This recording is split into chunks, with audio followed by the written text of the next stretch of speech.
Thanks for listening to the AZ12 podcast. I'm your host, Michael Luke. This is proudly presented by Little Caesars. Code 1099 bundle, classic pepperoni or cheese pizza and crazy bread and a 2-liter soda. Code LCFREECC for a free crazy combo with any pizza purchase. With Mr. Jason Shearer, I am merely Mike Luke. Hello, Jason Shearer. Good morning, Mike. I'm glad you got out of bed today. Yeah, no, I was just making sure. I had to make sure my front pipe was working, but I guess it is now at that point. So, well, you shall find out. All right, now we have got a lot to get to this show. But the first thing we need to talk about is, where is Arizona now? You have the, Casino del Sol? The Casino del Sol Stadium or whatever. Is that what they're going to call it? Yeah, I like it. All right. So you had somebody in here, Our guy Javier, I think on Twitter, was complaining and said that this isn't going to be anything next to ASU's deal. And Jason Shearer said, "Hey, guess what? ASU's deal's already done."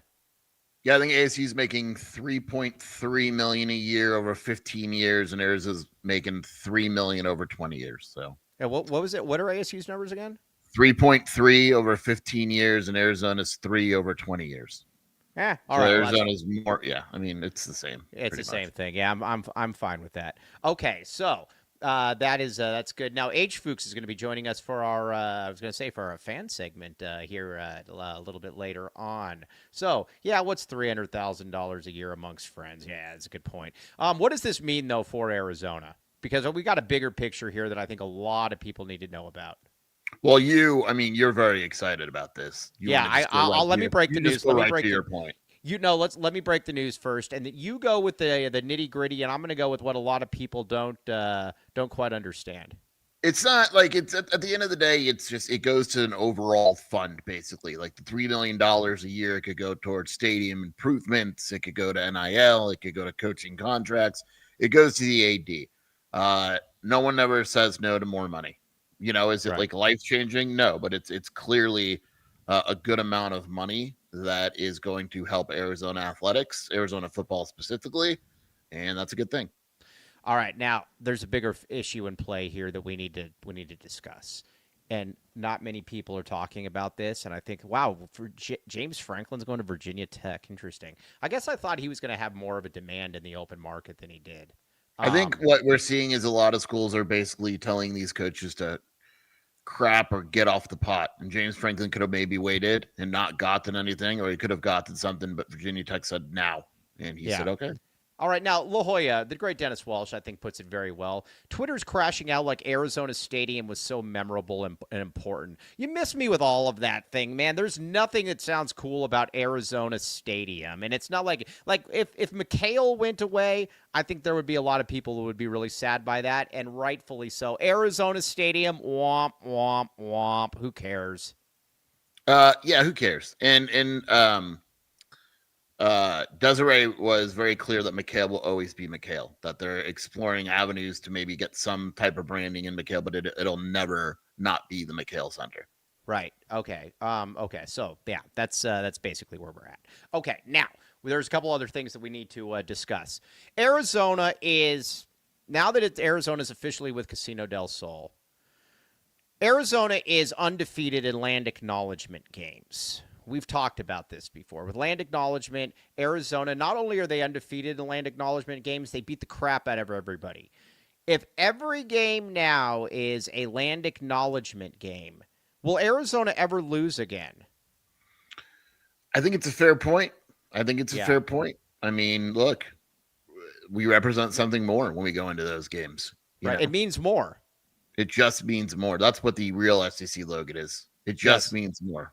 Tell it to Arizona. I mean, I'm going to be very, very, very curious to see if this actually pans out, because if this pans, it wasn't NAU. No, the game Arizona lost against NAU was not land acknowledgement, Loudon. Get out of here. Trust me, Loudon. As much as we like you, I made sure on this one. We're literally land acknowledgement experts. Yeah, yes, we are land. So again, undefeated the land acknowledgement games. Every game is going to be a land acknowledgement game from here on out. So if you're Alabama, aren't you looking to get out of this home and home at that point, though? It's a loss. Yeah, absolutely. They should be sprinting out. Yeah, I would get the hell out of there. Okay, so now let's talk a little bit of Arizona football. We'll talk Arizona basketball. We got a lot coming up here. But first, what I want to talk about with Arizona football is this: Arizona now is 7-3 on the season. That was a very, very nice win against Cincinnati. Where do you want to start? I still think with right now, and there's a lot of people on Twitter that I don't think understand how Big 12 awards work, because I said that right now Noah Fafita has to be on the very short list for for player of the year in the conference, and everyone's like, what about what's his name, like Luke Gonzalez or something? Or well, let me be clear here. The player of the year, the best player in the conference is Jacob Rodriguez. Yeah, Jacob Rodriguez. What did I say? Luke Gonzalez? That close enough. Yeah. Right. Jacob Rodriguez. It is absolutely Jacob Rodriguez. But that's not the award, though. They only give out an offensive player of the year and a defensive player of the year. So, to my knowledge, he doesn't also play on offense. Yeah, but did you see what was actually funny this past weekend? No, what happened? Because he's not on offense, and the coach was joking that he needed a Heisman. You need to play quarterback to win the Heisman. I did see that, yeah. Yeah, they put him at quarterback. I don't think, That's there's an offensive player of the year and a defensive player of the year and a special teams player of the year. There is no player of the year. Well, right. And so this one putz from Texas Tech, he kept saying to me, he's like, no, he's clearly better. And he was breaking down, and he sent me some chart about when Manti Te'o, was like pretending I to saw that. Yeah, and it's like, dude, I'm not sure. And then he said, well, you should have differentiated. And I said, well, being that that's the only award there is, why would I differentiate? You differentiate. To me, in my opinion, it is a multiple man race. There's three guys. Ben White was saying that. There's three guys that really stick out to me. Okay? Oh, wow. Ben White? Yeah. Number one, Noah. Mm-hmm. Number two, Bear Bachmeier. Mm-hmm. And then I really like the running back at Tech a lot.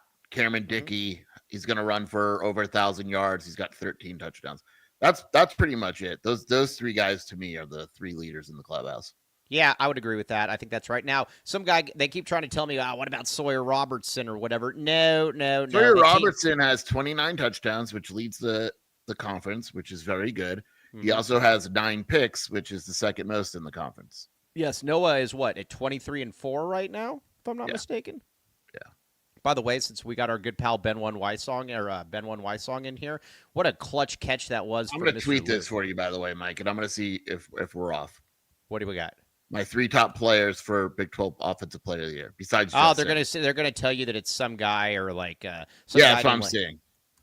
No, they'll say some guy like we're gonna trap him. There's gonna be some guy named like Galveston Christie from Central Florida that somebody's gonna get pissed off about or something. I don't know. So let's talk about the receivers though, Sheer. Listen, I've outside of a few guys that, and it started out that way because Gio had a terrible drop. I know it was a fast throw, but you got to catch that. After that, I thought it was the best game the receivers played all season. Sheer, I'm proud of you because you hate the receivers. Well, Sheer. I mean, when they're dropping, when they drop 3 to 4 important passes a game, we're not including Luke Wysong in that, to be very clear. But I will. I'm just going to say at the end of the day that, the receivers were really, really good, and Noah was dropping dimes. Yeah, I mean, look, the receivers are fine. Right. They have their struggles. Gio should have caught that. It was also kind of a weird throw. It was like a rocket when it didn't need to be. But I have no complaints. Gio played well after that. Chris Hunter made some difficult catches. I thought Chris Hudson was great. He seemed to be on a different page than Noah a few times, but you're not going to be perfect. Generally speaking, when you compare it to how they've played overall, I would be hard pressed to find many better games than they've had this season than that one. All right, Shane Simmons, 1364 or 1365, the great Shane Simmons. PFF predicting Fish to Florida. Ha ha ha. That is not going to happen. Fish is going to be at Washington next year. I'm cool with saying that. He is. He's going to be because no one wants him, and UCLA is not a good job. It's right. Well, that's even better then if he doesn't get anything and then he's back there for another year. Gio, Roebuck, and Mizell going to be awesome. I don't think Roebuck's going to be here, but who knows? No. Okay. I love the young wide receivers on this team. Though. Yeah, Those are the ones. Yeah, they're really really good. All right, now Noah. Let's talk a little bit about Noah. They're here for a second again. Noah is really playing good football right now. Now, listen, there are a couple throws you obviously want back, but especially in that first half, man, he was throwing some dimes out there, as the kids would say. Yeah. I mean, like when Noah gets going, and Seth Dagey said it too. When he trusts the offense, he's really good, and you're always going to put up. Like if you trust the offense and you're a solid quarterback, it is. I think it's established. Like in this type of offense, you're going to put up numbers. You just are. Like now that the trust is there, like you could just tell. I didn't think the trust was there, and Dagey said it too against Kansas. He was hesitating a little bit, and I think they got to him a few times. That was not there against Cincinnati. Against Cincinnati, he was just throwing it all over the field. I expect him to have a huge game on Saturday too, because I think Baylor's defense is cheats, as the young kids would say. Yes. So I agree with T-Burns 826. Noah has an NFL arm. I've always thought Noah has an NFL arm. I've said this before. Noah was 6'1". He'd be an NFL pick. No doubt about it. He'd be a top 5 pick if he was dead 6'1". Yes. So again, we like Noah Fida on this show. He's a good football player. Okay, now this game then with we got to talk about Brent Brennan, what this all means here. All right, but first. Okay, let's see here. Tiny man with a big arm. It's a good way of putting it. All right, yeah, but first let's get some reads in here. All right, sure. All right, hey, I'm running the show today, everybody. There's no Cody, so be nice to me.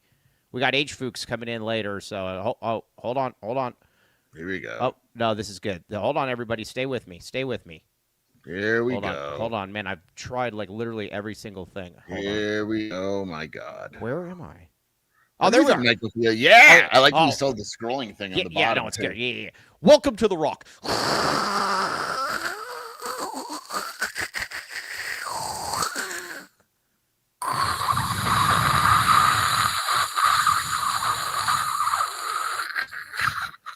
Can you believe there's a pest exterminator guy that really hates this read? Can you believe that? What a pest he is. Yeah, what a pest he is, man. Yeah. I didn't want you anyway, buddy. Okay. Yeah, too convenient. Yeah. It's like that Leonardo DiCaprio meme where he's like, all right, 2 convenient locations. Tucson plus Green Valley. Guess what? Green Valley Decorative Rock, they don't want your exterminating service. Yeah, 50 plus locally sourced landscaping materials serving residents and contractors. It's funny, when the guy told me that, I'm like, oh, you're only going to hear this. You have no idea what can you just You have no idea what can of worms. You tell me and Mike something's annoying. Yeah, it is a mistake. Yes. West of Marana, south of Nogales, north of Oracle. Everybody go to Truly Nolan, by the way. Yeah. Okay. All right. So check it all out, though. Green Valley Decorative Rock. Welcome to the Rock. Okay.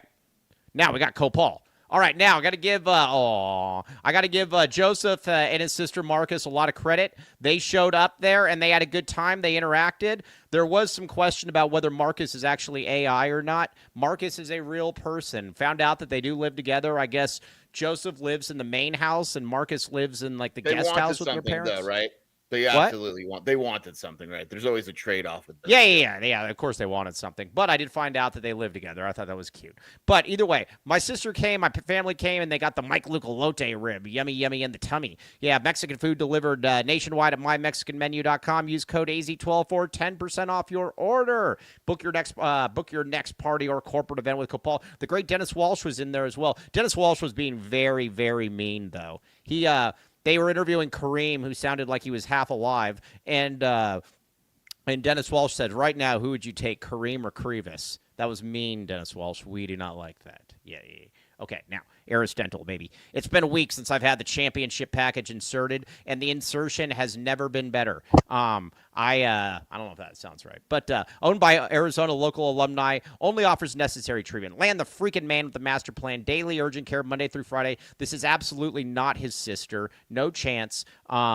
I don't know if now we can't really believe anything, Lan, other than the fact that Lan is great at his job, and you should go to Eris Dental. He is the man. We very much appreciate Lan, the freaking man with the master plan. Eris Dental. All right, now, what do we got here? All right, hold on. Let me remove this. Oh, all right. Here, we're coming back now. Coming back. All right, I'm back. All right, hold on, everybody. Stay here. All right, boom. All right, well, Shear just left. Hopefully he comes back. Okay, so now let's talk a little bit about Brent Brennan and what we're doing here. Okay, Brent Brennan is Brent Brennan. I think the watch party was a lot of fun. Okay, Brent Brennan. I believe Shear should be back. Hey, Shear, where'd you go?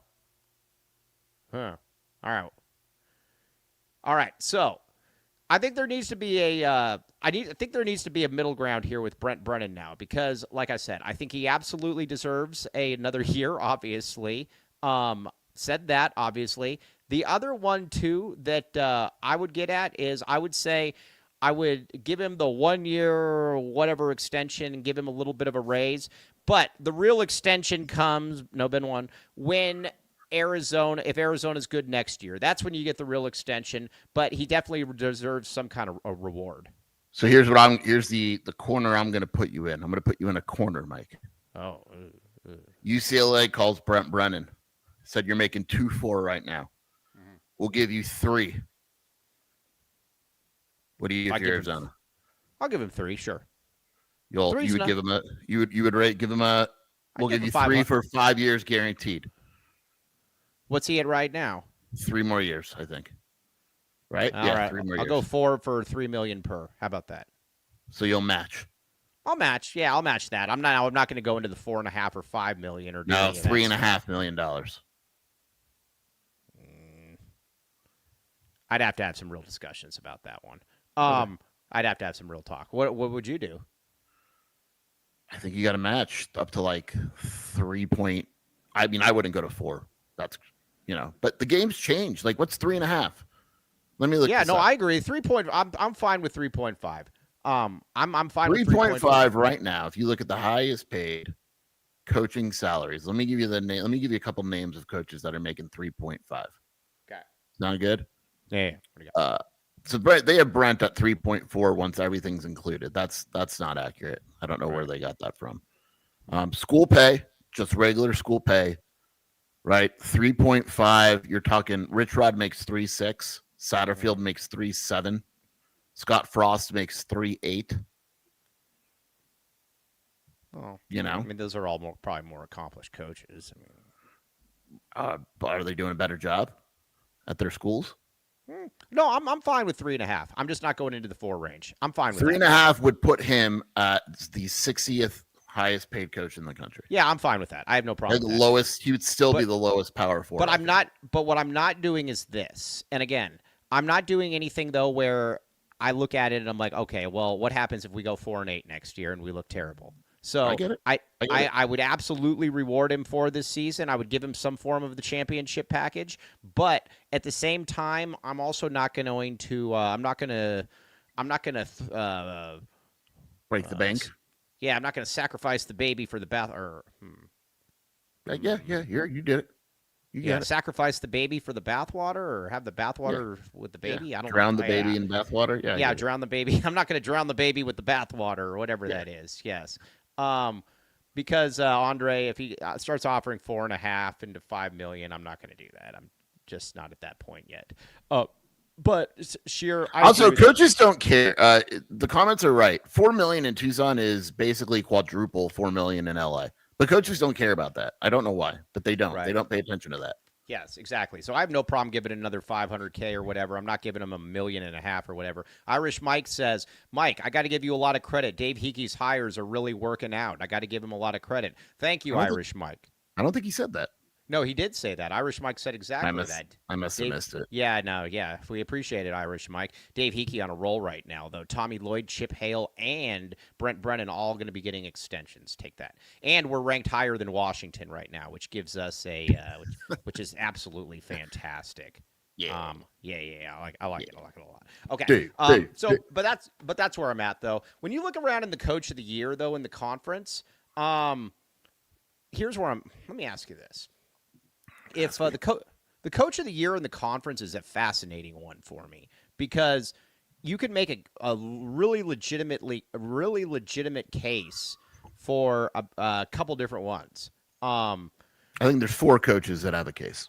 Yeah. Okay. Well, you name 2 and I'll name 2. I think Sataki. Yeah, for sure. And Willie Fritz. Okay. No problem with those. No Kenny problem. Dillingham, Brent Brennan. Those are your Yeah. four. Yeah, I agree with that. Yeah, and honestly, if any of those four get it now, I'm not going to give. Yeah, why Willie Fritz over Joey Maguire? Just because you like Willie Fritz? Because Joe Maguire was given $25 million to build a roster, and he's winning with it. No, Andy, you're wrong on that. He made some hires. He didn't make those. Satterfield, if he wins out, I think you got to consider that. I mean, I know Arizona beat him, but if they win out, he'd also be. Yeah, I don't know. Right now, it's hard for me. I mean, you look at it though. The tech coach, though. I mean, why? I don't know that you can put Willie Fritz over Joey McGuire. That doesn't make a lot of sense to me. Houston was picked to finish like second to last in the conference. Okay. They're not. I mean, Texas Tech. I mean, I don't know. I just good. Yeah, but teams. Houston actually isn't good though. If they who's the next two games? Yeah, they're 8-2, Mike. Their next two games are against. Wow, that's a crappy 8-2 team. Holy their next awful. Yeah, they're 8-2, and their next two games are against TCU and Baylor. I mean, if they split, what are you going to do? That's 9-3. What do you do with Dilly? Houston. What do you do with Dilly if he wins out? See, I think that's part of it too. I completely understand what you're saying with him, but they were still picked to finish high. Yeah, but you're doing this. I get it. I wouldn't have a problem with Dilly. And you lost your entire team. All your. I wouldn't have a problem. It's an interesting. There's been a lot of really really good coaching jobs this year. Yes. Yeah, and so I think you got to give them a lot of credit give them a lot of credit for that. Now, defensively, Danny Gonzalez just continues to step up to the plate time and time again. There's going to be like, who was it? I think which dummy was it on Twitter? Oh, Glenn, that moron. Glenn was tweeting out. He says, "Man, this game's going to be so great to watch. Cincinnati's just running it down Arizona's throat."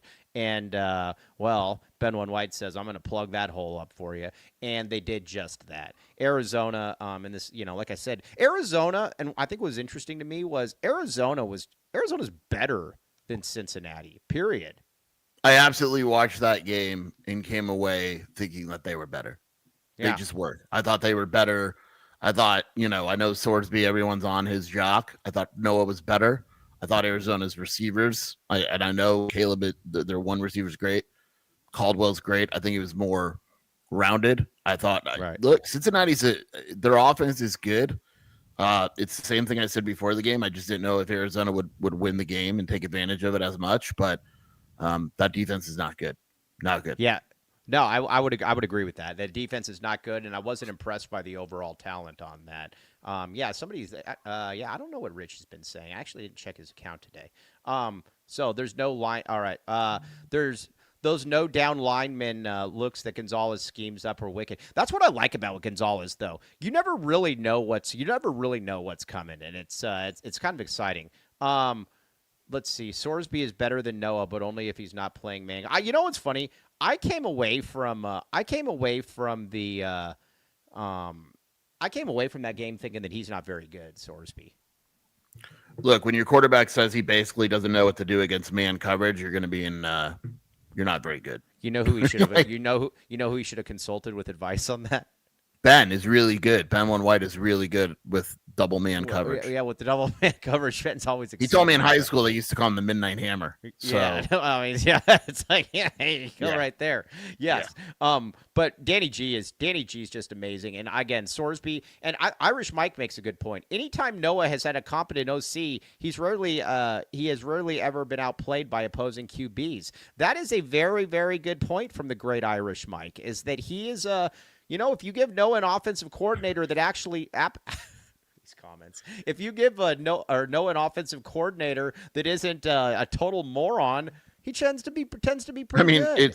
It's funny because we talk about Noah breaking the record this past weekend. If Noah had a competent OC last year, he would have broken the record 5 weeks ago. Yeah, no, I mean, doesn't this really show you too just how historically bad Dino Babers was?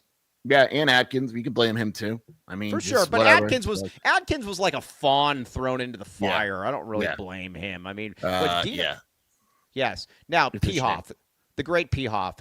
Listen, anyone bummed that AZ12's bid didn't win for the Stadium Award was really hoping for AZ12 Stadium. I've reached out to Casino del Sol a couple times. They haven't gotten back to me. I guess they had bigger fish Can you believe that? Thinking that Arizona Stadium is bigger than the AZ-12 Casino del podcast. Sol's one of their high-ranking employees. I won't say his name because I don't know if he went up to me and said how much he appreciated my work. So maybe I'll give him a call and see if we can get this done.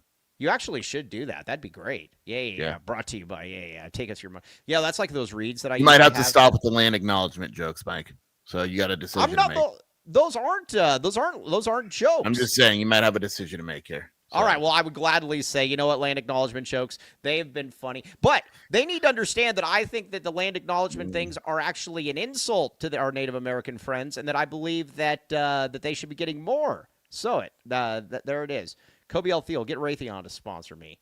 That'd be awesome. So, all right, so AZ-12 will not be censored. We will. Dude, Raytheon would be perfect. Your Ben One White loaded missile tight end of the week brought to you by Raytheon. Can you imagine brought to you by Raytheon? Holy moly. Yes. Dude, I love that. The loaded missile segment of the week would be awesome. Yes, exactly. Wow, the loaded missile of the week. Yes, incoming. Yeah. Okay. All right. Now, looking ahead, you are a yes. Boom. Yeah. Tight end stadium, baby. All right. Sheer, you are a huge. You and Kobe L or Matt. By the way, Kobe L is going to be joining us on the post game show Wednesday. He's going to be live from Stores. He's actually not. But let me ask you this. Arizona. You and Kobe L were massive fans of Baylor before the season. I think Kobe L actually picked. I definitely thought Baylor would be better. Yeah. Yes. Yeah. I think the biggest issue is that wrong? This is real easy. They're coached by a defensive coordinator who has a pretty long track record of being a good defensive coordinator, and then after the last game where they lost to Utah, said basically his linebackers had no idea what they're doing. Their defense is horrendous, like Colorado bag. Yeah, I said it. How did you not watch them last year and say this guy sucks, so I'm going to go all in on him this year? Because they were fine. Baylor is actually not in terms of yards per game, they are not the worst. Points per game, they are the second to worst. What's a better job, Arizona or Baylor? Baylor. Yeah, I tend to agree. Only because it's in Texas, but it is in Waco. So, I mean, Waco's terrible, man. Seriously. Yeah. I just looked up this stat. This is a wild stat. Do you know Texas Tech hasn't even allowed up 1,000 yards rushing this season? Oh, they're great. You know what? Hey, it's funny. So the new ASU thing that they like to talk about is they like to say, well, first of all, their losses. They ignore that whole Baron Morton was out and two of their best defensive players were out thing. They ignore that. Well, yeah, here's the best thing, and these are their new marching orders that they've gotten. These ones are great. So ASU fan now says that you can't count the loss to Utah where they lost by 10,000 points because Sam Leavitt wasn't the quarterback in that game. But they can also sit there and say at the same time that, we beat Texas Tech. And who cares if their backup was there? You play with who you got. It doesn't work like that. No, you win who you win, you lose who you lose. Everybody was healthy when you lost to Mississippi State. What do we think about Lan Allen's I don't trust anything. I'm not even going to read it. I don't trust anything he tells us about. All right. Well, hey, we're putting a disclaimer out here first. Disclaimer. Believe this at your own peril. Your boy did get suspended for a day. We were talking about this last night. They just suspended your boy Jamar Chase for a game, by the way. He should be. That was disgusting what he did. I also when people don't wondering, Jamar Chase spit in Jalen Ramsey's face, and then he lied about it. And then they showed a video of it, and he still doubled down, and he's like, I didn't do it. It's like, well, I mean, what is this right here? Okay. Now, Land the Man says that my sister lives on the East Coast and is going to the game in Stores. Wait a second, though. I thought she was at Aris Dental. What's going on here? Is there an Aris Dental in Stores that we don't know about? Baylor lets up 198 rushing yards a game.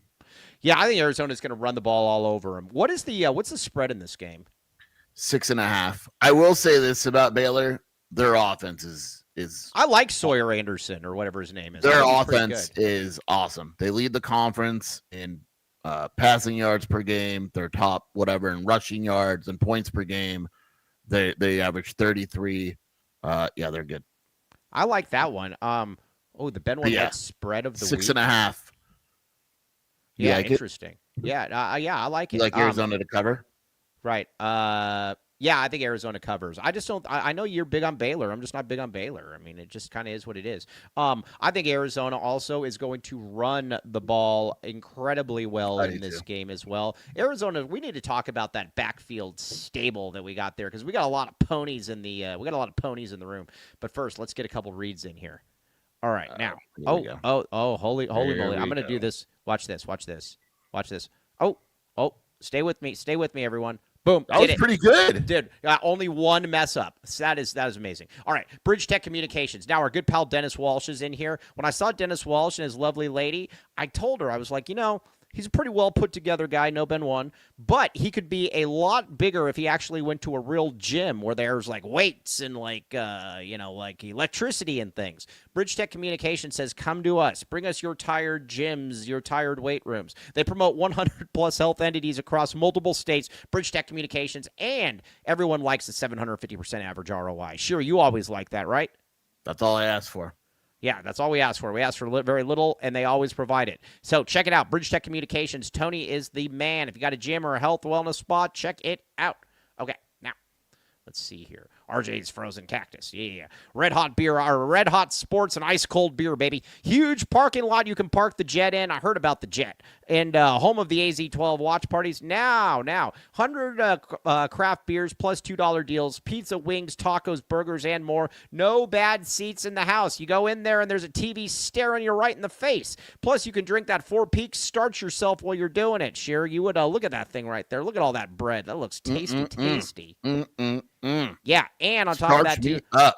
Yeah. They got prime rib. They got steak. I mean, you name it, they got it. This is a one-stop shop. Check it out. Plus, I like that lighting right there. That fluorescent lighting is very cool. It's very good. Very, very good. All right, now we got one more. The Mississippi Gladiator, Andre Veras. He showed up. Sheer, I'll let you handle this one. He texted me and he said, I tried to get Mike drunk for an endorsement, but it wouldn't work. And I wasn't drunk. I told him I wouldn't drink because I knew what he's going to do. I said, we're too strong for this. Yeah, like, nice it's try. not going to happen. But what we will tell people is to call 520-325-3456 and reference the AZ podcast for a complimentary initial meeting. And check them out at longviewii.com. Now, if you're dealing with a lot of high-end clients or a lot of fake high-end clients, and you're like, man, I don't know what to do with all this money, go to Longview. We highly recommend that. All right, watch this. I'm gonna do this without any. I'm gonna switch back with no problems. Sheer, watch this. No. Okay, there's one. It's off the screen. Okay. Talk to me. Look at that. That was perfect. That was perfect. Yeah. It was so good. Okay. All right. Ben one white. Ben one white, baby. All right. Now, Jason, real talk. What is up with Javion Cole? That tweet makes me nervous. What happened? What tweet? What tweet happened? Yeah, what tweet? We can't have anything happen to him. He's awesome. I didn't see a Javion Cole tweet. Yeah. Hey, Mr. Tyler Warden, link this if you would. Cole's the man, though. Cole is really, really good, Sheer. He's far and away the best cornerback on the team. It's not even close. I'm nervous. Yeah. He did play. He only played 12 snaps, but no one really asked why. Interesting. Well, he's really good, though. They need to have him out there more. I was going to say 4 sacks, 4 interceptions. Yeah, he does have another year of eligibility as well. He is. He's quite good. I will say this. I do believe that there were some serious injuries coming out of that game. I can't go into details, but I do believe that this isn't just a couple of little minor injuries that we're going to be seeing when the injury report comes out this week. Text me, please. Text me who it is. I won't. I don't. I will text you. All right, text me. Text me right now, please. Yeah, that's a bummer. Okay, so all right, he's really, really good. So they're gonna have to have somebody. Oh, well, I don't know what the deal is there. All right, let's talk about the running back room, though. The running back room is awesome. We like the running back room. Crap. All right. We like the running back room on this show a great deal. What I like about him too is a lot of times when you see a running back coach and he's when you have a running back coach, a lot of times what they'll do is they'll say they'll be like, oh yeah, we have 10 guys that are good enough to play, and then they only play one, something like that. Also, real quick, is that the biggest L Joseph took all off season? All 3 of these guys, as much as I like Speedy, are all clearly better than Speedy. Ishmael Mahdi's better than Speedy. Risano's better than Speedy, and Craig's better than Speedy. Do you want to take your victory lap right now or later? What did Speedy? I didn't look. What did Speedy do this past weekend? I think it was like 12 for 30. Let me see. Fresno State. And I love Speedy. I'm a man of accuracy here. Yeah, I love Speedy, but I'm a man of accuracy. Fresno State football, they beat Wyoming. It's a really difficult opponent, so I'm glad they beat them. Mm-hmm. Speedy Luke, 16 carries, 92 yards. Oh, okay, cool. Good for him. Yeah. With that being said, Mike, I've said this before. He's at the right level. And like, the thing this about is his level. He's fine here. He's probably going to run happy here. He is probably going to have around 1,400 yards. In what? This season. In what? In football. What are you talking? 1,400. What? And Speedy? Yeah, look at it between that and receptions. He's got 96. Mike, he's got 600 rushing yards and 180 receiving yards. How many more games does he have? Not 4? 7. He's got like 4 more, right? 2. Yeah. You think he's going for 700 more yards in 2 games? Oh, no, but the bowl game as well. So, I mean, he's got 770 right now. Take the L. But either way, Joseph loses on this one. Joseph also still thinks that Mahdi sucks. Mahdi's awesome. But you know what I like about this room, though, is that they all complement each other really, really well. They're all different. Risano's kind of with the 1,400 yards. Yeah, probably. I mean, heck. 1,400. Doesn't he return? Doesn't he return? Barry Sanders out here? Doesn't he return kicks too, or something? I'm sure that there's yards in there that haven't been counted. Yes, I'm sure there is. Yeah. Either way, but that's Joseph's L. That's not my L though, because he's a good player. He's fine at the level he's at. The Quincy Craig thing, clearly Quincy Craig, who doesn't get as many touches, obviously, as Speedy does, but clearly Quincy Craig is better. Yeah. Clearly. Quincy Craig has 333 rushing yards and 2 touchdowns on 50 carries. And Ishmael Mahdi is clearly better as well. Yeah. Speedy Luke has, as a comparison, Mike, because we're very accurate, he has 96 for 587. So they'd have pretty similar numbers. The difference is one of them's at Arizona and one's not. Yeah. One of them's at one of the most elite football schools in the entire country, and the other one isn't. Get out of here. Okay, so, but yeah, the running back room is absolutely great. Next year as well. Javion Cole is fine, by the way. All right, well that's good. I just asked someone at the highest level. I said he only played 12 snaps. He said they only had like 40. It was just a matter of rotating guys in. All right. I need to ask about this then. He's your best cornerback. Why is he playing like a third of the snaps? I think it depends. I just think it was matchup based. Because I don't know. What did Garnes? Let me see. It would have to be Garnes. I mean, Danzy played well. Cole should be out. Let me go to my PFF snap count. Not grades. Yeah. Not grades. All right. I know you get very upset. Let me go to my snap. We run counts. A tight ship around here. Gardens played 53 snaps total. Okay. Dansby played 46. Cole played 12. Nah, something seems off. Yeah, that's stupid. I wonder if I'm being lied to. All right. Well, you might be lied to. Because I hope you're being lied to because that's stupid. I don't get that one at all. So, yeah, I mean, and he makes plays. I like it. He makes plays out. Yeah, but I mean, is Garnes and yeah, he's better. Dansby were fine. Okay. Yeah, let's see here. Okay, but 12 plays on 58 plays is right. I know, but it worked. It worked. All right.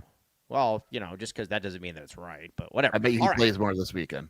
Okay, well, I would hope so. Okay, so generally you want to get your best players out there. Okay, now as far as then going forward, then here's what we need to have happen here. Arizona needs to win out. Arizona's not ranked right now, but if Arizona beats Baylor, they got to rank them, right? They can't keep hiding from Arizona. Let me be real clear here, Mike. Let me be real clear. If they don't rank Arizona and Arizona beats Baylor, I don't care if there's 440 people. I'm going names. Exactly. Because at this time too, you also, and you know what you need to say? It means more. It means more. It means a lot to us. As a football school, it hurts. Everybody out there, and we got H Fuchs coming on. H Fuchs, you're going to be hopping in here at about 3:05. Brent Brennan, 24/7, Big 12, Coach of the Week. Right. Okay. Here's my issue though, and I'm going to keep coming back to this. And here's my issue with the rankings. Look at Missouri's record. Look at Missouri's resume. There is nothing to believe that anything about Missouri should be that they should be ranked. There is absolutely nothing to indicate that should be the case. They don't have any good wins. And wrong. You're wrong. You're wrong again. They're in the SEC. Every win is worth 2. So they're actually 14-3 right now. So all right. I was talking with a parent of a player on the team that just kept telling me, said, well, he's like, well, they're going to always get the benefit of the doubt. There is no benefit of the doubt. If you don't beat a good team, there's no benefit of the doubt to give. And that is baffling to me. I got you. You know what Missouri football's best win is? Who? Kansas. Yeah. Missouri is not good. Kansas's wins. I'm sorry. Missouri's wins include the following: home against Central Kansas. Sucks. I'm sorry, Central Arkansas. I want to give credit where credit's due. Home against Kansas. Sucks. Home against Louisiana. Sucks. Home against South Carolina. Sucks. Home against UMass. Sucks. At Auburn. Sucks. Home against Mississippi State. By the way, just in case you didn't put 2 and 2 together, Mike, they are 7-3 with 2 road games. Oh, wow. They have 2 more road games, Oklahoma and Arkansas. They're going to lose to Oklahoma. So they're going to be 7-4. They're going to finish the season 8-4 with no wins over a team that is remotely close to being ranked. Do you think now our good pal, our good buddy, a good friend of the show and a very valuable contributor, Kobe Alfiel, insisted to us that Mississippi State would beat Utah and BYU by at least 17. Do we assume that? He is embarrassed. Do we? South Carolina. By the way, South Carolina is absolutely not a good football team. That's why their wins. I'm gonna go. This is the SEC stuff. They're 3-7. Yeah, but it means their only wins are Virginia Tech, South Carolina State, and Kentucky. And I realize that they've played ranked teams. I completely get it. But they're not just losing. They blew a 87-point lead to A&M.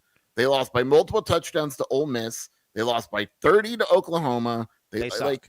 They lost. Robert, we love you, but they suck. They're 3-7.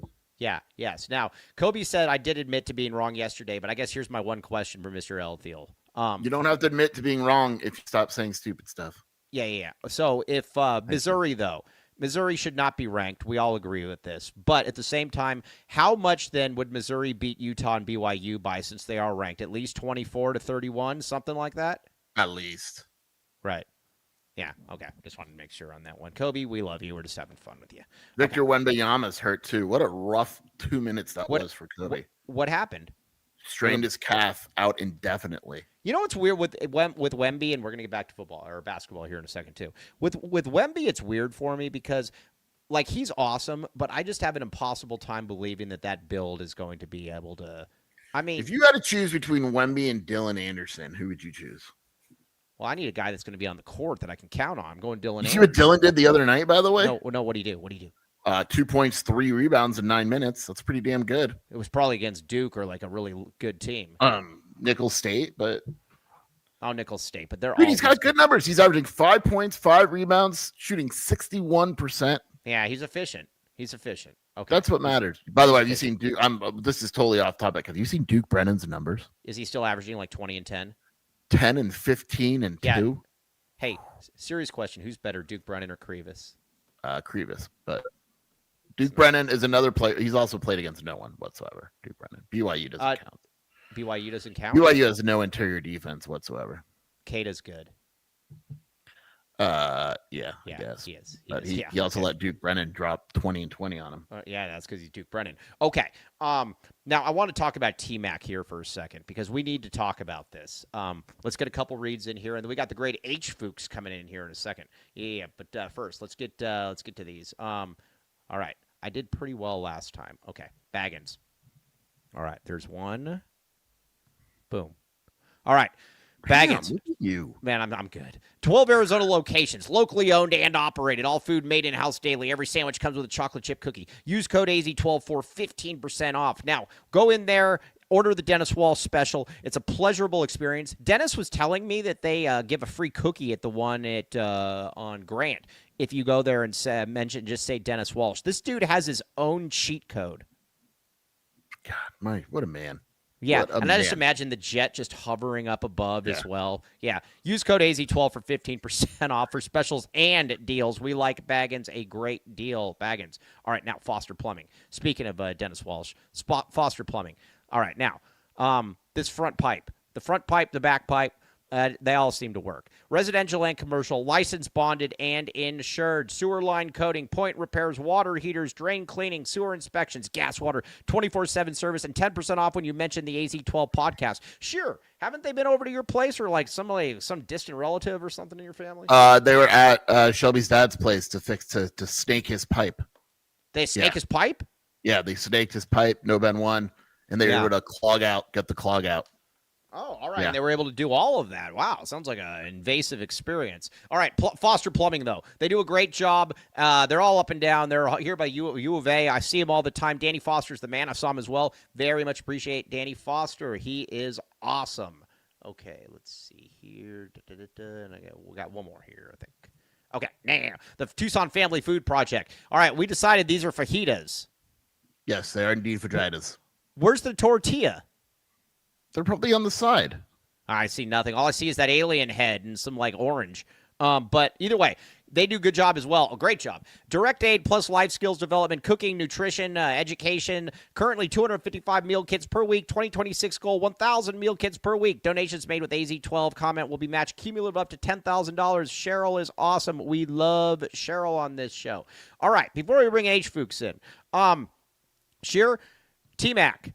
I think it was Ian Rappaport that put it out there, and he said, there's this thing with T-Mac. He's like, a lot of people were souring on him before the MNFL draft, and it's weird. Come to find out, he still goes in the top 10. I wonder who do you think could have been leaking some bad information about T-Mac? You know what bothers me about this stuff? How hard is it if you're what's his name? Todd McShay, to just call the current coaching staff? Just just throw out a tweet and go, I was wrong. Obviously, the guy's good. Obviously, I was wrong. The guy's good. My bad. He's I'm looking at his rookie of the year odds. He's still not. They only have him as the 4th best favorite. All right. He's on pace for almost 1,200 yards and 6 or 7 touchdowns.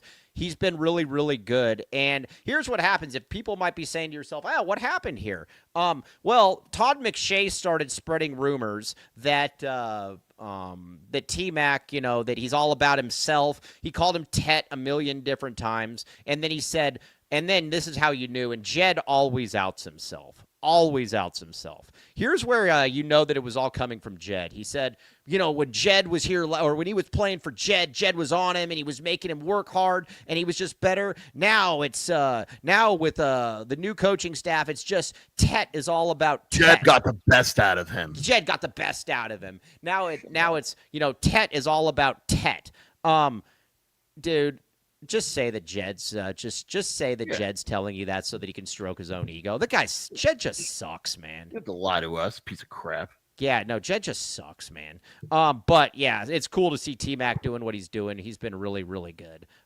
Sure, what are you doing? I'm getting a plug. My plug fell off. You're getting a plug? What kind of plug? Yeah, I'm plugging Ben Brennan stuff.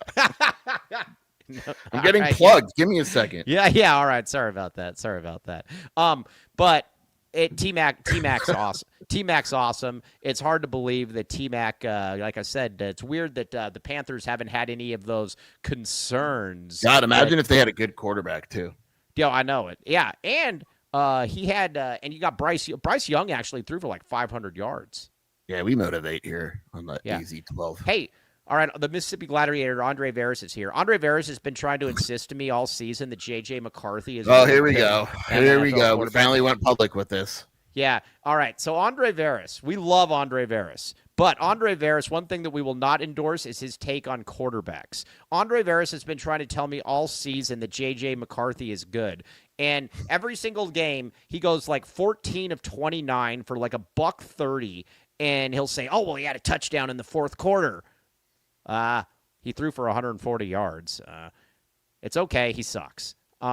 Sheer, you will admit that J.J. McCarthy. Yeah, no, J.J. McCarthy's duty. He's duty. Yeah, he is. Yes. Okay. Big Duty McCarthy's his nickname. Yeah. We will leave it at that. We love the Mississippi Gladiator, but that was a terrible take. Can you imagine? You should have kept Sam Darnold, but whatever. Okay. Sam Darnold was in hell last night. I know that was an awful game. But still, that guy was in hell. I almost said Sam Snarnold. Sam Darnold is still infinitely better though than I like J.J. Snarnold McCarthy. actually. That's not bad. And that's the other thing too. J.J. McCarthy was never good. He was a caretaker quarterback in college that they barely let throw the ball. Hard to believe that he isn't good. Yeah, he put up numbers in college. Dude. For 1 year he did. Let me look this up. I thought there was 1 year we had good. Let me look this up. He was a game manager. Look, his last year when he won the whatever. Yeah. 22 touchdowns, 4 picks, 73% completion percentage. It's not bad. In 15 games, right? Yeah, that's good. 22 touchdowns in 15 games is good? 22 touchdowns is fine, Mike. In 15 games? How many yards did he have? 3,000. Okay, so he averaged 200 yards per game and 1 touchdown. That's not good. Yeah, led the country in quarterback rating.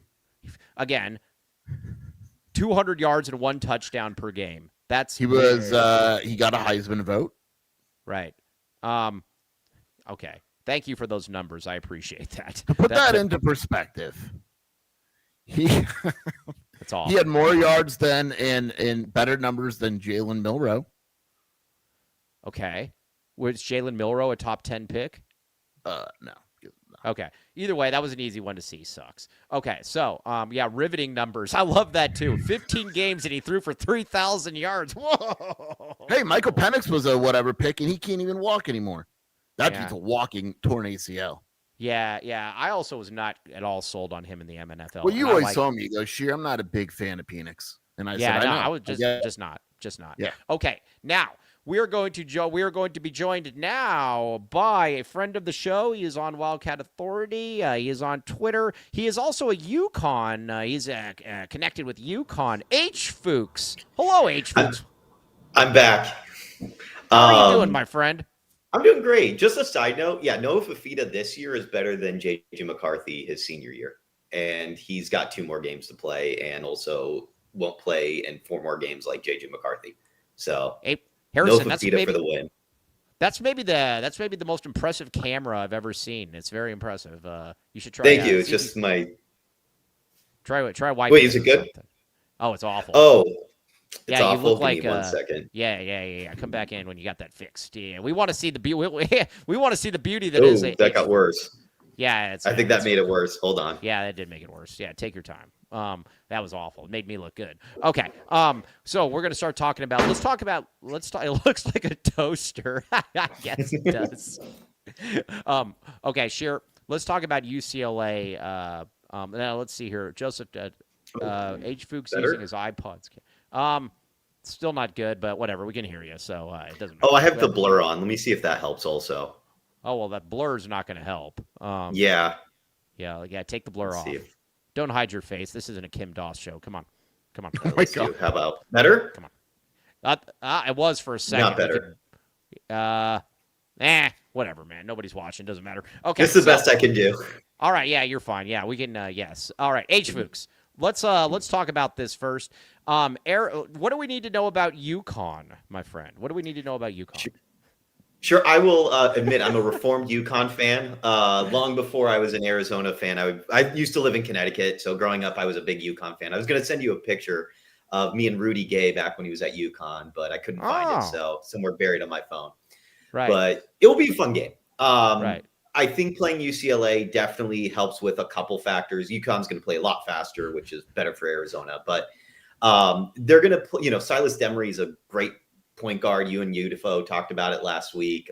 He's probably, top 5, 10 point guards in college right now, but he's not a 3-point shooter. He shoots literally one 3-point shot a game, but he goes to the line a lot. He went 11 times against BYU. He goes downhill. He passes a lot. He does that Donovan Dent thing where he's just going to go through the lane, find somebody, and get them an easy open basket.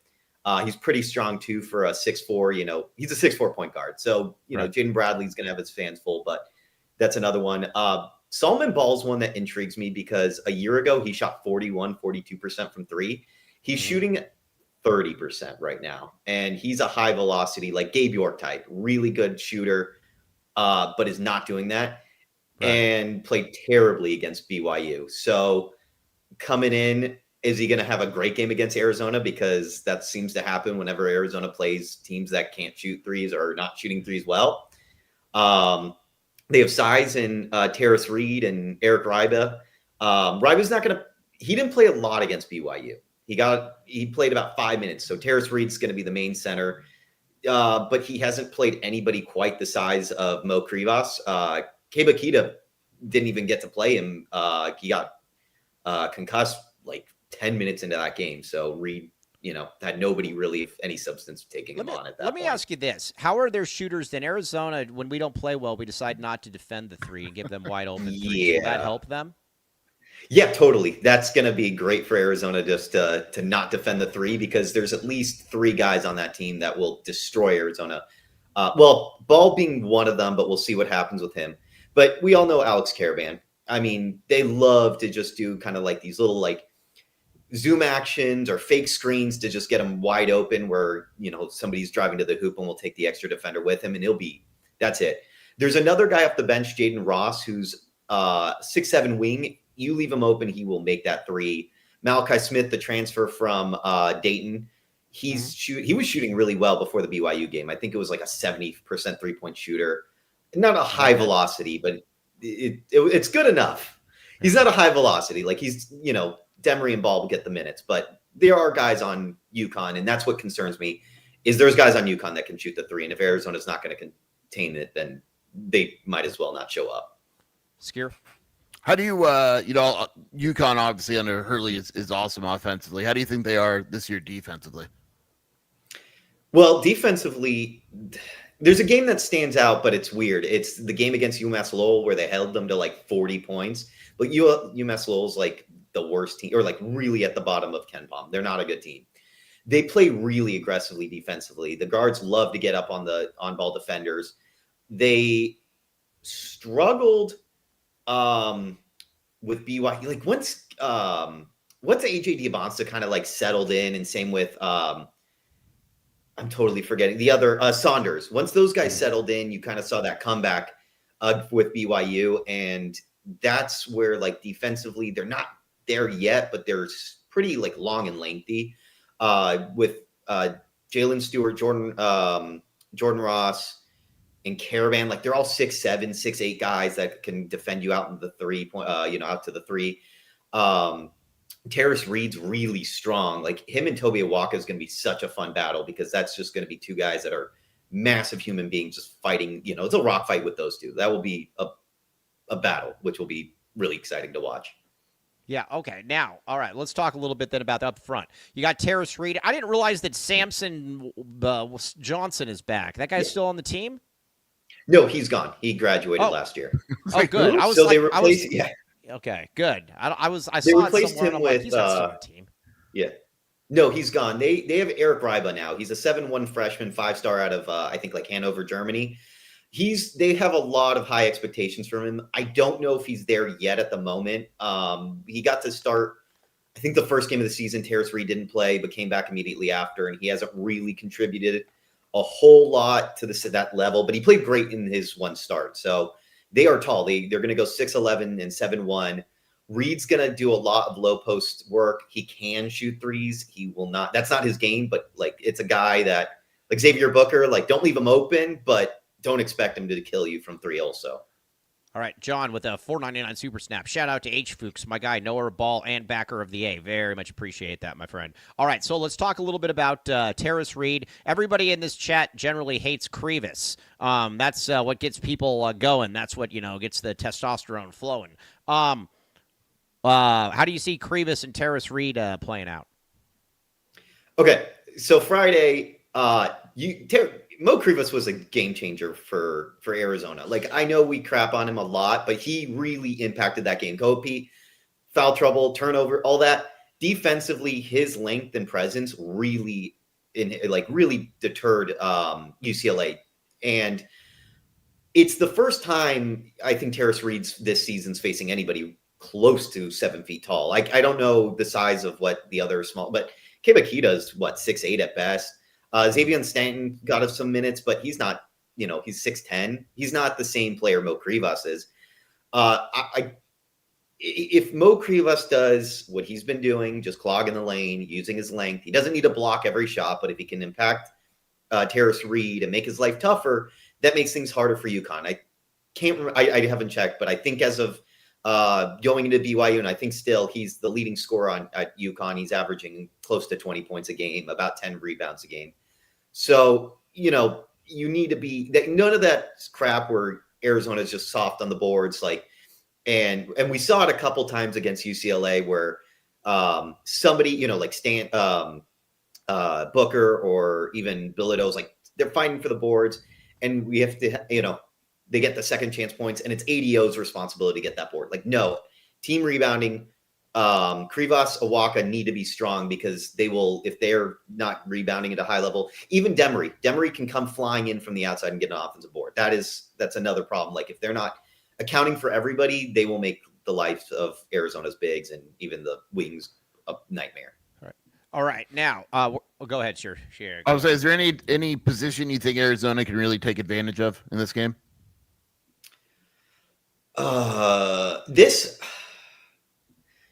The ADO off the bench is going to be huge because I don't really know if they have the size I don't know if their guards are as big as Arizona's. Demery 6'4", Ball 6'3", and Malachi Smith's 6 foot on a step stool. I think Arizona's, if Jaden Bradley plays the way he did against Florida and UCLA at the second half to close out those games, I don't really know. Demery will play tough, but I don't really know who's going to take advantage of that. Size-wise, I don't think they've played against an Awaka either. They haven't played against anybody who can just out-physical Yukon yet. Not saying that Yukon can't handle that. They definitely can, but I just don't think they've played anybody, even BYU, that quite poses the size factor that Arizona does down low with a 7'2" guy, then going into 6'8". And Toby Awaka plays a lot bigger than 6'8" with just how active he is on the boards. That's going to be something Yukon, I don't know if they're 100% ready for, but they have the ability to go against it. No, that's crap. Everybody's saying I've always liked ADO. I have never been off the ADO wagon. Somebody tried saying that on Twitter it was our guy Mike Natowski. I have always liked ADO. Nice try. I've taken a lot of arrows for everybody for liking ADO. Nice try. Vegas Falcon. My bad ADO campaign has become $20 super stamp. Obviously, will be needed to make this season to get where we want. Yes. Okay. Now, H Fuchs, we want to have you on again soon. We just got to get your camera figured out here. But yes, you. I know. My bad. No, you're good. You're good. We should have tested before. That's on me. Okay, now, can we, before we let you go, can we get a prediction from the great H Fuchs though? Prediction. I'm nervous about this one, but I always will back the A. Let's go. Yes. 83-81. My dad's a Yukon fan, so he thinks it's going to be a blowout Yukon win, but right. Arizona's not going to let that happen. Yeah. All right, H Fuchs, you're the man. We'll be in touch. We'll get you on again soon, my guy. Cool. Thanks for having me on. Back the A. Of course. Appreciate you, buddy. Thanks again, buddy. All right. Yeah, nice try with the ADO slander on my. No, they're right. Yeah. It's disgusting the way you talk about him. Oh yeah, clearly. You know what is funny though on the you know what is funny on the board now? Now you're getting people that are saying, why don't we start ADO? After basically everybody's saying that he sucks, now they want to start him. Where are we at with ADO? I would not start him. That defeats the whole purpose of ADO. Right, I agree. If you start ADO, who's your scorer off the bench? No one. Exactly. So again, ADO, I've always said this. ADO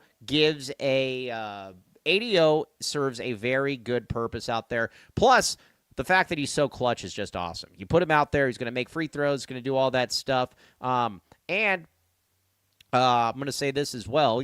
People are beating up ADO. I mean, at the same time, let's talk a little bit about Braden Burries here. This would be a nice game for Braden Burries to get going here a little bit. He's basically been a net negative so far in the season. We need to get him going. We need to get him pushed out in the track. It's gonna be a tough game, man. You better take care of the ball. They're gonna try to put him in a spin cycle. Like they're gonna try to get all over him. They're gonna try to out physical him. They're gonna try to beat him up. Yeah, this is a tough game for Braden. I'm worried about that matchup, and he's guarding a good player as well. Yeah, like Braden on oh my god, my mind just went blank. Braden on the solo ball. Yeah, is scary. All right, let me ask you this: what is about? And again, it's 4 games into the season.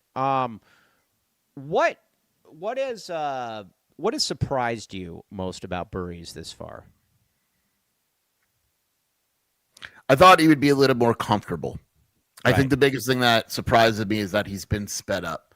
In high school, I don't think I literally ever saw him sped up, ever. Right. He was always calm and in control. Like against UCLA, you could tell, like, he's like, oh, I got to make this pass right now and turn it over. And it's like, no, like, you know how to play ball. Like, play ball. And again, I don't want to keep asking this, but I think it's a fair question a bunch of people have raised. How much of this is that he was playing against guys that were 2 years younger than him a lot of the time? I think it's a little bit. He's significantly older than a freshman is. Again, my theory is that, and you could, for whatever reason, you could say, he didn't struggle this much in high school. I think this is the first time in his career that he's really struggling, and I'm not sure he knows how to handle it. The fact that everything isn't coming easy to him. Right. Yeah, for sure. I think that's spot on. So he looks, but there's clearly talent there as well. That's the thing where, like, when you look at it, there's clearly talent, and when you watch him, you just got to. He's got no. Go back one. I think is kind of puts it well so far. And again, we're 4 games into the season, but so far he hasn't really shown any shot creation against plus athletes. That's the part that's kind of surprised me, to be honest with you. I never thought that he was going to be a great defender because I knew that athletically he was a little bit limited. But I thought that this was a player that would at least be getting to the line, stressing the defense. So far, it's just been really bad. And I think when he does break out, he's going to break out in a very big way. I agree with that. It's going to be, but I think when it happens, and hopefully it's Wednesday, he's going to break out in a very big way. Yeah, I would agree with that. I'm certainly, but because here's at the end of the day too, Arizona needs him. Arizona, Dennis Walsh makes a great point. In order for Arizona to reach its ceiling, they need him to be good. Now, do they need him to be all conference good? No, but they need him to be 12 or 13 points per game good. Yeah, I think that's kind of, that's basically the way that I kind of look at it. You need him to be kind of in that realm, somewhere in there. So we'll see how this plays out. Now let's talk about Jaden Bradley. Jaden Bradley's awesome. I've never, you generally don't see somebody that struggles that much for 35 minutes and then absolutely just takes over in the last 5 minutes. He's a treasure, man. We need to enjoy him while he's here. I'm probably saying something that you already know, but they can't beat Yukon without 40 minutes from Jaden Bradley. Yeah, I agree. Like that whole I'm going to play bad and turn it on for 6 minutes worked against UCLA. That doesn't work against Yukon. I don't think it'll work against Yukon. Yeah, he's by far the most important player in this game. Yeah, that doesn't work. You also need to get Koa back as well. You need Koa to. Yeah. Koa didn't play well against UCLA. I don't really worry about Koa because we've seen Koa. That's the most intriguing matchup to me because I don't think Caravan can guard Koa either. Well, Koa has to. That's what I was going to get to as well. Koa has to annihilate Caravan, in my opinion. I think he should. Caravan's good. Don't get me wrong. It's one of those matchups where neither guy, like Caravan's going to try to take him on the perimeter and all that, and Koa's going to try to take him inside. It's a very intriguing matchup overall. It's a very intriguing matchup, and it's a matchup too that I think that Arizona, when you look at Koa and what he can do. The one thing that I think that he tried to do against UCLA that just didn't really work was he just tried to bully. And you can do that against some people, but that's where he was getting some of the foul calls were absurd. But that's where he started getting into trouble, though, is he just tried to basically play bully ball and just overpower. And that doesn't really work at this level. Yeah, so, I agree. Yeah. But I think he's going to be fine. It needs to be power with a hint of finesse to it as well. That's where I would go with it. Now, Creavis and Awaka in this game is going to be an interesting one. We need Mo Creavis to continue to build on this. Yes, I beat you to the punch, Mr. Tyler Warden. We need another big game for Creavis. And Kobe L. Thiel put it out there. Did you see that stat where, and I'm assuming it's true, but when Creavis was on the court against UCLA, they made 31% of their two-pointers. Yeah. When he wasn't, they made 81%. That tells you all you need to know. I tweeted the graphic. Yeah, I mean that tells you what you need to know on the defensive side. When Creavis was in the game, UCLA shot 50% at the rim, 26.7 in the paint, 28.6 from mid-range. When he was out, UCLA was 5 of 6 overall from 2. When he was in, they were 11 of 35 from 2. See, people can make fun of Creavis all they want, but those numbers are those numbers. You know, I mean, UCLA could not score when Creavis was in the game, and when he left, it was very easy for them to score. I mean, it's basically that. That's just kind of the way it is. Now, T Burns 826 says the fact that our 2 stud freshmen were awful against UCLA and we still won that game should only be much more of a confidence boost. This team has a lot of balance. I totally agree with that. You know, it's funny. You go on the UCLA 24/7 boards, and man, what a collection of dummies. But some real idiots on there. But they keep talking about, well, you know, we didn't play our best game. You know, we have so much better we can do. Bro, miss me with all that. Koa Pete played his worst game of the season. Jaden Bradley for 35 minutes had maybe his worst game in an Arizona uniform. Burries wasn't even there. Arizona can play a lot better, and the guys that Arizona can have play better are better than the guys that you didn't have play better. Boom. Yeah, no one left that game thinking Arizona played well. Right. I didn't leave that game going, oh, man, Arizona looked awesome. No, I thought Arizona looked like crap for large chunks of that game. Yeah, I mean, that's, you know, Arizona, and they still got the win. Now, if Arizona could somehow – oh, hey, what is Arizona up to in the polls now? 4. 4? All right, that's cool. All right, so the Yukon game, like I said, who am I? I'm gonna still pick Arizona. I don't really care, but yeah, I know I'm gonna still pick Arizona. I'm sure, but if Arizona could somehow beat Yukon in stores, we start having a legitimate. Arizona should be the number 1 ranked team in the country at that point. We agree. Yeah, they won't be, but yes, it's impossible to make the case for anyone else. Correct, but they won't be. I agree. Yes, I agree.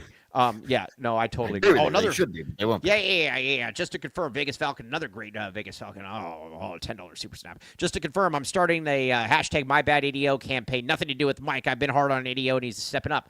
If Vegas Falcon, you don't need to do that because you are a friend of the family or friend of a family, friend of ours. What was that mafia term? Godfather, is a friend of the family. Yeah, but either way, that's awesome. Very much appreciate you, Vegas Falcon, the great Vegas Falcon. But yeah, I mean, if Arizona beats Yukon, come on, man. I mean, at that point, you would have wins over, and I think the thing would also be amazing too is that all of these wins, none of these wins would be home wins. You would be on the, you would have Florida neutral court, UCLA in LA, and then Yukon in Green Valley. Green Valley Decorative Rock Game of the Week. Yeah. Where did Green Valley come from? No idea. That was awesome. Yeah. Torres is coming on tomorrow, as is D'Artagnan. So, you know, I think it's impossible. Now, let's talk a little bit about the Big 12. Here's where I'm at.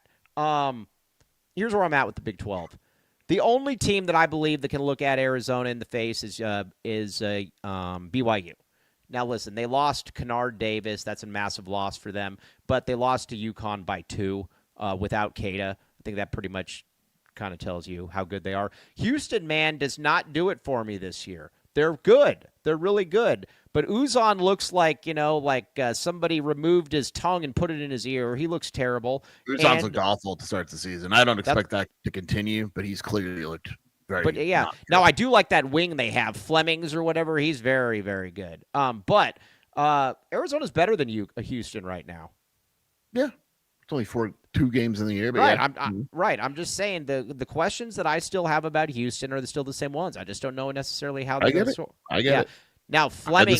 I have questions about everyone. I have questions about BYU. They have no depth, and without Davis, they have really no depth. Yeah, for sure. So, but all I'm going to say is BYU without Cada lost by 2 to Yukon. It kind of is what They it were is. getting their butts kicked the entire game, and they kind of caught up at the end when AJ went nuts, though.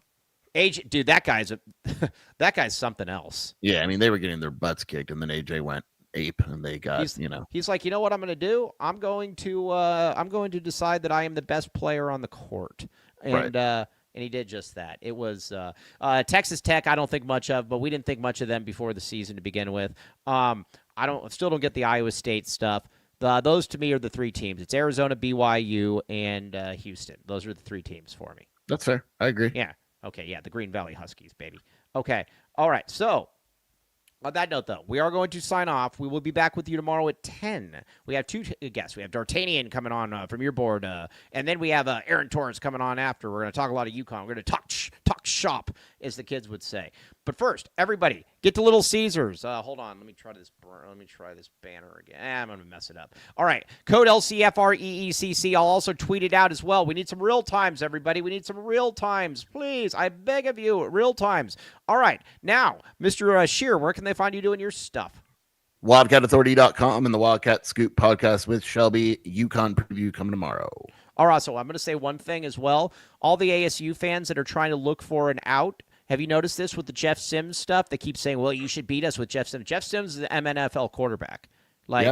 Nobody on here is saying that Noah's an MNFL quarterback, so you don't get to do that. So correct. Yeah. On that note, though. Let's get to these super snaps real quick. John, shout out to H Fuchs, my guy, Noah Ball and backer of the A. Yeah, love H Fuchs. He was great. Vegas Falcon 17. My bad ADO campaign has begun. Obviously, he will need to make this.